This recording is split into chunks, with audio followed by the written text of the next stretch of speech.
Hey, fifth grade. For our science today, we're going to watch through this video called Earth's Landscapes.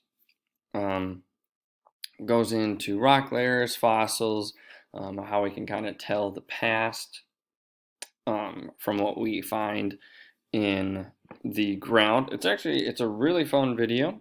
So you're going to watch this. Before you do that, you're going to answer.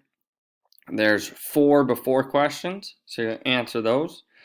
You'll watch this video, and then you'll come down and you'll answer the 1, 2, 3, 4, 5, 6. Oh, I miscounted. 1, 2, 3, 4, 5, 6, 7, 8 after questions.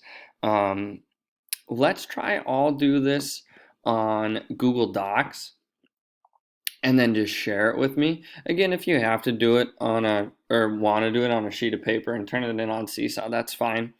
But it's kind of nice when I'm getting them on Google Docs because then I can just put them into a folder and we have all of our work in there. Okay, so again, we're going to watch this video. This is a really fun one. I enjoyed watching this one. And then answer the questions. Remember to make sure to do the before video, obviously before you watch. Let me know if you have any questions, and I hope you enjoy.